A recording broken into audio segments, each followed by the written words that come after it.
خوش آمدید، ایک بار پھر آپ کی خدمت میں حاضر ہیں اور چلتے ہیں اس سیگمنٹ کی جانب جس میں علماء کرام کے ساتھ ہماری ایک خوبصورت نشست ہوتی ہے، خاص موضوع ہوتا ہے اور کوشش ہوتی ہے کہ مختصر سے وقت میں جامع گفتگو ہو۔ سیگمنٹ کا نام ہے عالم ٹائم۔ میرے آقا میرے آقا میرے آقا میرے آقا میرے آقا۔ آج ہم گفتگو کریں گے آج کے دن کی مناسبت سے حضرت عائشہ صدیقہ رضی اللہ تعالی عنہا کی سیرت پر، ان کے حالات زندگی پر۔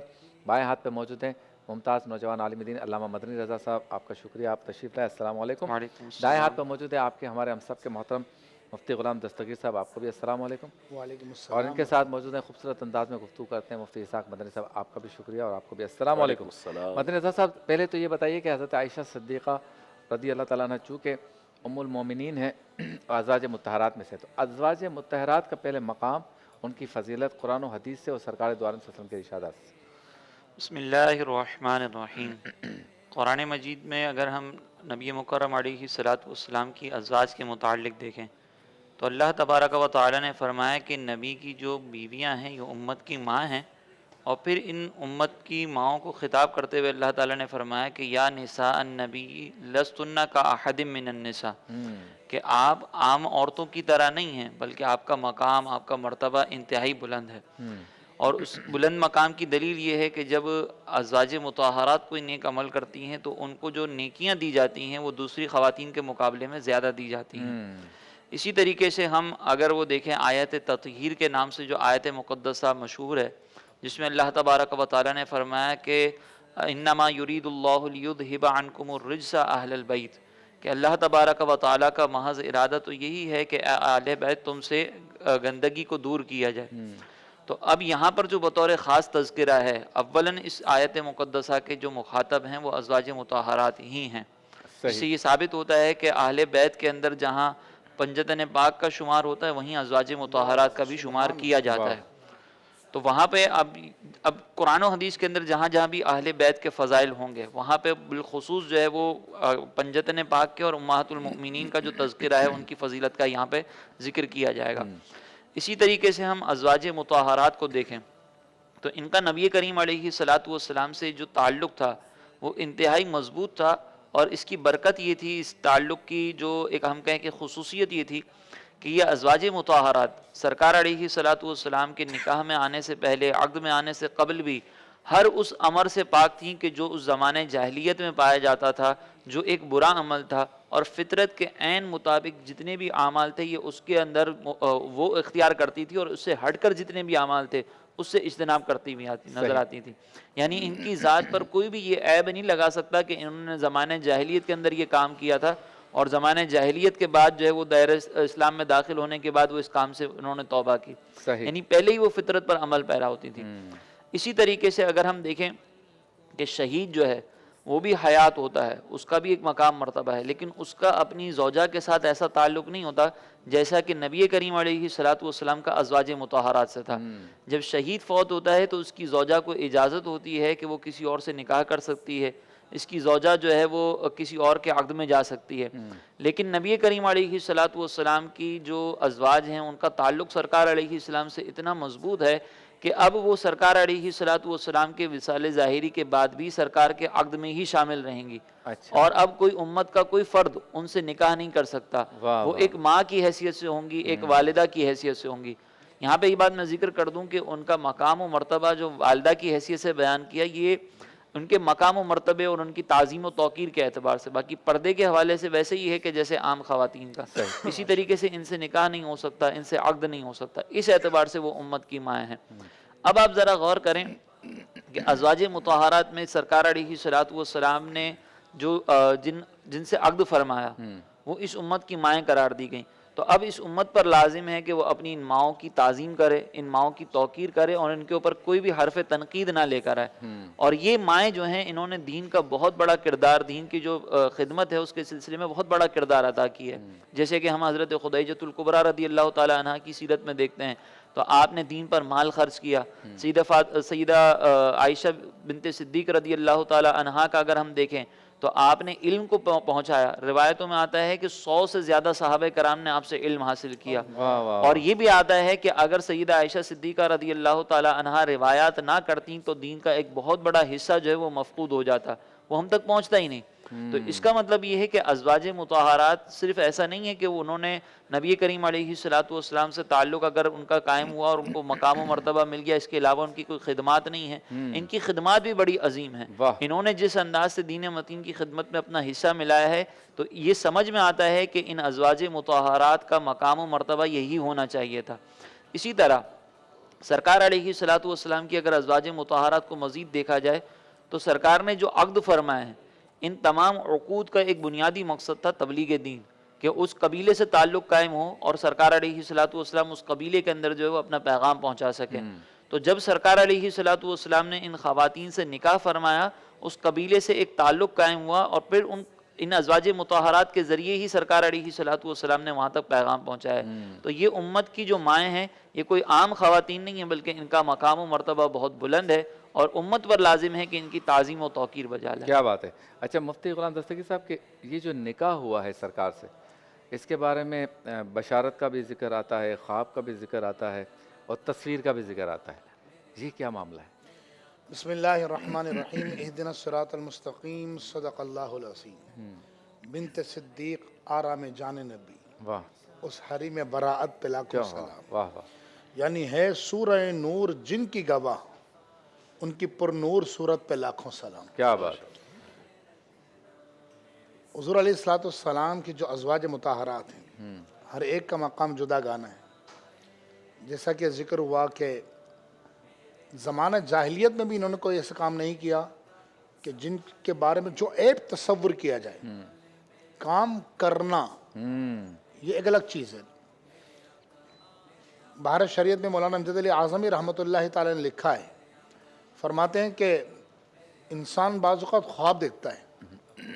خواب دیکھتا ہے تو وہ ایسا شرمناک خواب ہوتا ہے کہ وہ انسان کسی سے بیان نہیں کر سکتا. اللہ. ایسا ہوتا ہے بعض اوقات کہ انسان بولتا ہے کس سے بیان کریں, اور اس خواب کے اندر شیطان کی مداخلت ہوتی ہے. شیطان آتا ہے اور وہ دکھاتا ہے خواب کے اندر. اللہ نے اس کو یہ طاقت دی ہے. امہات المومنین میں سے ام سلمہ رضی اللہ تعالی عنہ ایک مرتبہ حضور کی بارگاہ میں آئی, اور اس طرح کا ایک خواب کا ذکر ہوا, اور انہیں یہ سن کر اتنی شرم آئی کہ ام سلمہ رضی اللہ تعالی عنہ نے اپنا منہ ڈھانپ لیا. حدیث کے الفاظ ہیں کہ یا رسول اللہ ایسا بھی ہوتا ہے. تو ان کو تعجب کیوں ہوا؟ علماء نے لکھی اس کی وجہ. فرماتے تعجب اس لیے ہوا ان کو کہ اللہ رب العالمین نے حضور کی زوجیت میں آنے کی بات تو بعد میں ہے. حضور کی زوجیت میں آنے سے پہلے ہی امہات المومنین کو ایسا پاک فرمایا کہ شیطان بھی ان کے خواب میں مداخلت نہیں کر سکتا. واہ واہ واہ واہ. وہ مقام اور وہ کیا مرتبہ, بات ہے. سبحان اللہ. بانوان طہارت پہ لاکھوں سلام. واہ. تو اب اتنی مقدس مائیں, اور قرآن نے کہا ہے, یہ حدیث نہیں ہے, وَأَزْوَاجُهُ أُمَّهَاتُهُمْ, کہ نبی کی جو بیویاں ہیں میں یہ امت کی مائیں ہیں, اور ہم سب مومنوں کی ماں رسول اللہ کی محبوب زوجہ ام المومنین سیدتنا عائشہ صدیقہ طیبہ طاہرہ رضی اللہ تعالی عنہا آقا دو جہاں علیہ الصلوۃ والسلام کے نکاح مبارکہ میں کس طرح آئیں کہ جب خدیجۃ الکبریٰ رضی اللہ تعالی عنہ کا وصال ظاہری ہو گیا, تو آپ نے حضرت سودا بنت زمعہ رضی اللہ تعالیٰ عنہ سے نکاح فرمایا. ٹھیک ہے. اس کے بعد جبریل امین 3 راتوں تک, حضور فرماتے 3 راتوں تک مجھے مسلسل خواب آتا رہا. اچھا یہاں میں ایک بات عرض کرنا چاہوں گا. جی. دیکھیں آپ کو یہ مجھے خواب آئے, کسی کو خواب آئے, ہمارا خواب نہ تو دلیل ہے نہ حجت ہے. صحیح. اور نبی کا جو خواب ہوتا ہے نا وحی الہی ہوتا ہے. اللہ. دیکھیں قرآن پاک میں ابراہیم علیہ السلام کے خواب کا ذکر ہے کہ انہیں حکم دیا گیا اپنے بیٹے کو ذبح کر دو, قربان کر دو. تو آپ نے وہ کیا, اور اللہ نے فرمایا قد صدقت الرؤیا, اے ابراہیم آپ نے تو خواب سچ کر دکھایا ہے. واہ واہ. یہ کیوں عمل کیا؟ مولا علی قاری رحمۃ اللہ علیہ لکھتے ہیں, فرماتے ہیں ابراہیم علیہ السلام کا کیونکہ نبی ہیں, اور نبی کا خواب دلیل اور حجت ہوتا ہے, یعنی وحی الہی ہوتا ہے. ہمارا خواب ہو سکتا ہے کہ کسی جو ہے بخارات کی وجہ سے ہوا ہو, ہمارا ہو سکتا ہے خواب اس وجہ سے ہوا کہ ہمیں کوئی پریشانی چل رہی دماغ میں, کچھ ہم نے دیکھا ہو بات وہ بھی خواب میں نظر آ جاتا کسی ہے, کا بار بار ذکر کرتے ہوں, سوچتے وہ بھی آ جاتا ہے خواب میں. لیکن نبی کا خواب ان سے پاک ہوتا ہے. واہ واہ واہ. قرآن میں 4 خوابوں کا ذکر ہے, سچے خوابوں کا. ان میں ایک ابراہیم علیہ السلام کا خواب ہے. صحیح. ٹھیک ہے, یوسف علیہ السلام کا خواب ہے. اس طرح یہ خواب 4 ذکر کیے گئے. ایک نبی کریم علیہ السلام کا خواب ہے, ایک ابراہیم علیہ السلام کا خواب ہے. یہ 4 سچے خوابوں کو قرآن میں ذکر کیا گیا. تو حضور کو خواب آتا رہا 3 راتوں تک. اور یہ بات حضور علیہ السلام نے کب بتائی؟ جب ہم عائشہ رضی اللہ تعالیٰ عنہ حضور کے نکاح میں آ گئیں. واہ واہ. 6 سال کی عمر مبارک میں نسبت طے ہوئی اور 9 سال کی عمر مبارک میں رخصتی ہو گئی. اب ہم اندازہ لگائیں رسول اللہ کی زوجہ ہونا, میں وہ خواب عرض کرتا ہوں نا, زوجہ ہونا اتنا بڑا شرف ہے کہ علماء نے لکھا, فرمایا خیر التابعین کہا گیا امام حسن بصری رضی اللہ تعالیٰ عنہ کو. کیوں کہا گیا امام حسن بصری کو خیر التابعین؟ یعنی تابعین میں سب سے بہتر اور افضل 2 ہستیوں کہا جاتا ہے. ایک سیدنا اویس قرنی رضی اللہ تعالیٰ عنہ اور ایک حضرت امام حسن بصری. امام حسن بصری کو جو امام کہا جاتا ہے نا, وہ امام کا منصب کیوں ملا ان کو؟ فرمایا اس لیے کہ حضور کی زوجہ حضرت ام سلمہ رضی اللہ تعالیٰ عنہ کا دودھ نوش فرمایا تھا آپ نے اچھا. بچپنے کے عالم میں, مدت رضاعت میں. اللہ. فرمایا جب وہ چند گھونٹ آپ نے پیے نا, اللہ نے علم و حکمت کے چشمے آپ کے سینے میں جاری فرما دیے. سبحان اللہ. سبحان. امام حسن بصری یعنی رسول اللہ کی زوجہ, اور پھر یہ تو ہیں ام سلمہ, بلا شبہ ان کا بہت بڑا مقام ہے. صحیح. لیکن آپ سوچئے بنت صدیق آرام جان نبی, واہ واہ. جو صدیق کی بیٹی ہوں, واہ. ہیں رسول اللہ کی محبوب ترین زوجہ, کیا اور بات. مقام کیا کہ آج بھی روضہ پرنور کا وہ گھر, وہ مقام جہاں آقا دو جہاں آرام فرمائے, جس کے بارے میں علماء نے لکھا کہ یہ عرش معلیٰ سے افضل ہے. وہ کون سی جگہ ہے؟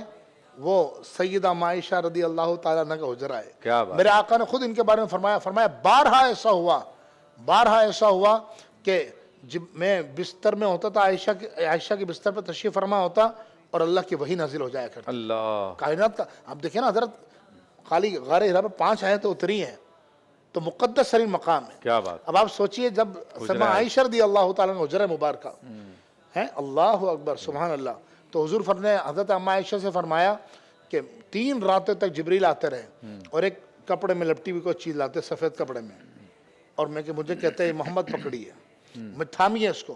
حضور فرماتے میں تھامتا, میں اس کو کھولتا تو عائشہ اندر تمہاری تصویر ہوا کرتی تھی.